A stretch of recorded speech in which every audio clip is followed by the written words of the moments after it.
Hey lovelies! Well, tonight I wanted to do a wee bit of a more intimate chat with you, so I got my iPhone out again rather than my camcorder. I'm not in bed, I'm actually in my living room. A wee bit of a clip of my living room there, not very exciting. I'm actually just sitting on the sofa about to watch Once Upon a Time on Netflix with my hot chocolate in my Ewer mug. So I just wanted to chat with you about something. I'm going to do a series on different things to do with coping with fibromyalgia, and the first one I want to discuss is a big one. I want to discuss the issue of, is fibromyalgia real? And of course you and I both know, if you're a fibromyalgia sufferer, we both know that it is very, very real. But there's still many, many people out there that don't believe it is. And a lot of those people are actually doctors that we have to face on a day-to-day basis, which can be really, really hard to deal with whenever you're going to a doctor who is telling you that it's all in your head or telling you that it's because of different reasons. So I wanted to discuss that, and I have looked at so many different websites, and one of them I've come across a letter from someone saying, my mother has been diagnosed with fibromyalgia. All the information I can find suggests this is a blanket term for a lot of separate conditions. Is my mother really sick, or is it just all in her doctor's head? Well, I was really annoyed whenever I read that, because I kind of thought, do you really think that the doctor's just going to plant this on your mum and there's nothing actually wrong with your mum? You know, why do you think she was at the doctor's in the first place? And that is the thing that really gets me, because a lot of people do think that it's not really real. Yes, they see that we're in pain, but they sort of assume that it's not as bad as we say it is. Or you get the people who say, oh yeah, I know what it's like to be that tired. I have kids, I know what it's like to be exhausted. Yes, I'm sure that they are truly exhausted, but they don't know what it's like to be a person who has no reason to be that exhausted. That is more frustrating in so many ways, because you, as a parent, if you have kids who don't sleep, or you know what for whatever reason you don't get a lot of sleep, you can understand being exhausted. You get why you're that exhausted. So yes, it's frustrating, but you get why you are. Whereas for us, even the ones who have kids, you know, even if they get sleep, you know, they're still absolutely exhausted. And if they have sick children who aren't sleeping, you know, they're even more exhausted than the average person, because it just takes that much more out of them. But we still have people who just don't get that. So one of the things, obviously people see that there is no actual test for fibromyalgia, so people go, so how can you know that it's a real disease? Well, it's a syndrome. They're calling it a syndrome now rather than anything else. So how can you know that this syndrome is actually real if there's no test for it? And that was something that I did wonder right at the very start myself, you know, because obviously it's a case of ruling out other conditions. You know, they test you for lupus, you get thyroid function tests done, you get so many different things done, and they rule that out. And once that's ruled out, if you have at least 11 of the pressure points where you get the pain, if 11 out of 18 of those are sore, they'll diagnose you with fibromyalgia. So how do you know that you really have fibromyalgia, or that it actually is real? Is it just a blanket term? You know, what have you come across? What do you think of this? Obviously I think it's real, and even more so reading up on the research and stuff that people are coming out with now. You know, there's studies that it comes down to something to do with a blood vessel in your hand. I think that was an American study that I read. It should be in time there's going to be an actual test for it to say what it is. You know, they will eventually find it out. I mean, you think of all the conditions and diseases and stuff in the world that we didn't know anything about at the start, and you know, like you look at the things, for example, autism, from all sides of the spectrum. There was a time whenever people didn't believe in it. And now look at the world, you know, they have grasped it. They understand to a certain extent. You know, there's so many people in the world now that we understand why they are the way they are. The people that we thought were different whenever we were younger, we actually get those people a wee bit more now.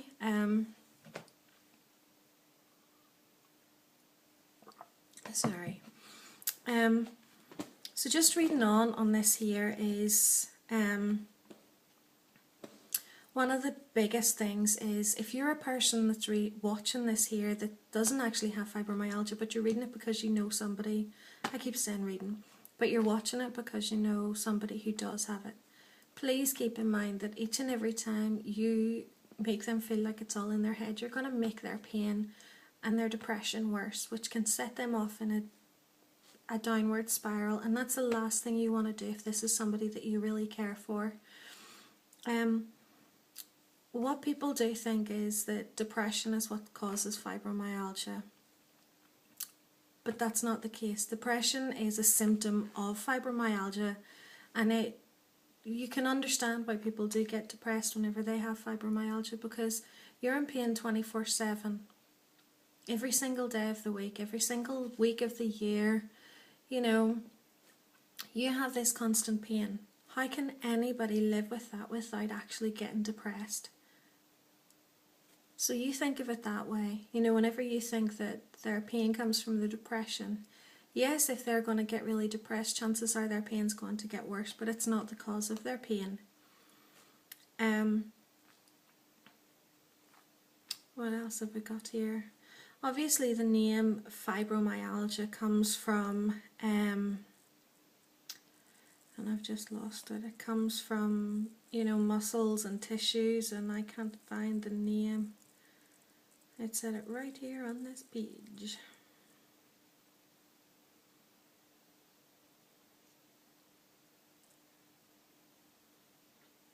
Oh, I'm so annoyed now that I can't find this.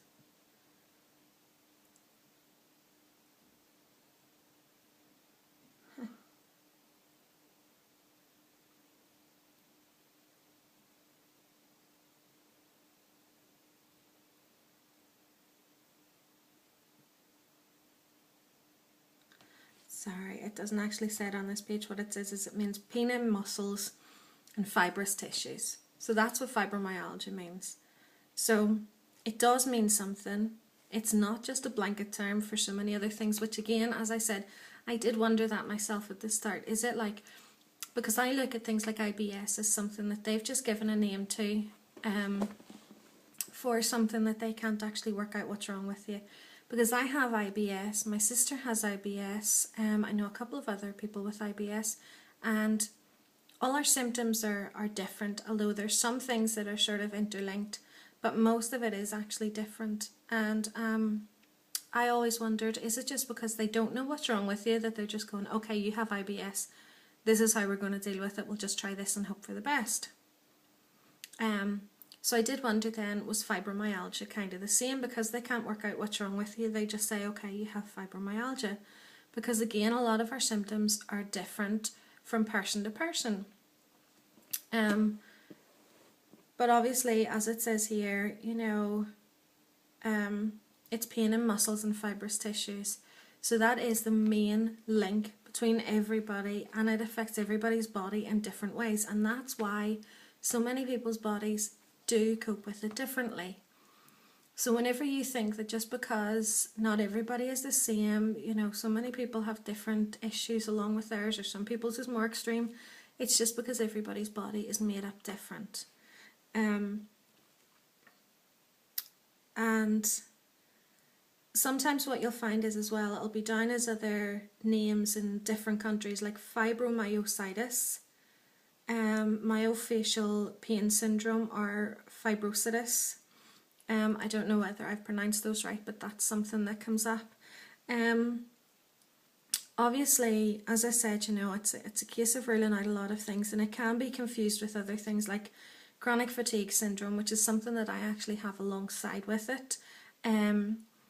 Although on my notes it says chronic fatigue syndrome stroke MS. No, stroke ME, that's what it is. Those two. So that is ME is myalgic encephalomyelitis. Oh, isn't that a good word to try and say? Hang on. Encephalomyelitis. Right, okay, I'm going to stop saying it. Any wonder people just say ME. Polymyalgia rheumatica, hypothyroidism, hepatitis C, and some cancers. So people do confuse fibromyalgia with some of those, and some of those with having fibromyalgia.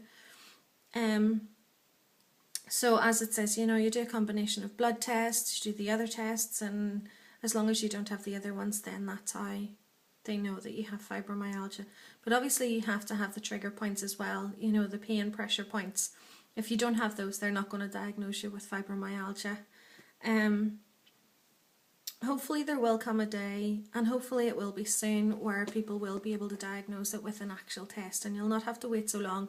Because studies are saying that it can take, that it takes the average person between 10 and 24 months to actually get their diagnosis from the start of it being investigated. Unfortunately, I'm one of the people who I've been going to the doctor for over 10 years now, and it was only through the fact that a friend of mine told me that she had it. My friend Sue has had it for years. If you're watching this, hi Sue. And through her, I decided to say to the doctor, look, my friend said to me, this is what I have. Your symptoms sound the same. Can you check this for me? And it was a locum doctor who actually then referred me on. And it was really, really good that he listened, because none of the other doctors had before. And it was a few months later then that I was diagnosed, and not long after that I'd been chatting to my friend Sharon once again. Hi Sharon, love you. I had been chatting to her, and she'd come out of work on the sick for a while, a couple of weeks, just thinking she'd need a rest like I had, and would be able to go back to work. And I kept urging her to go to the doctors, because again, what she was saying sounded like what I was suffering with. And lo and behold, she went to the doctor, she said this, she was sent to the rheumatologist and found out that she had it as well. And that is the sad thing, that a lot of the time it takes us to actually put the words in their mouth to actually find out whether we have it or not. We need to basically force a doctor to send us off for a referral to a rheumatologist or something to get checked out, because 9 times out of 10 they don't take us as seriously as they need to, which is why it is extremely important when you go to the doctors to make sure that you tell them each and every symptom and issue that you have had, so that they know how to treat you properly, they know where to refer you to, because sometimes, yes, we forget, or sometimes we just don't want to bring everything up, or maybe you're embarrassed by things depending on what's wrong with you. You need to tell them everything, otherwise you're going to miss out on things and they'll misdiagnose you, or it'll take longer. So always remember, when you're seeing your doctor, if you're not diagnosed yet, tell them everything.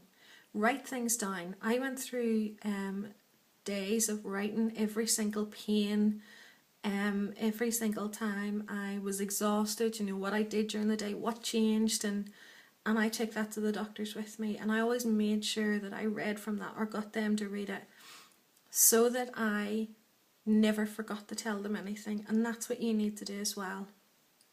But anyway, I hope this has been of use to you all. I'm sorry if it hasn't. My next one in coping with fibromyalgia is going to be coping with friends around you, friends and family who aren't supportive. So that'll be my video next week. So apart from that, guys, I love you all. I'm sending you so much love and prayers for a pain-free night and a restful sleep. On that note, I'm going to go to bed. Love you all. Bye. Good night.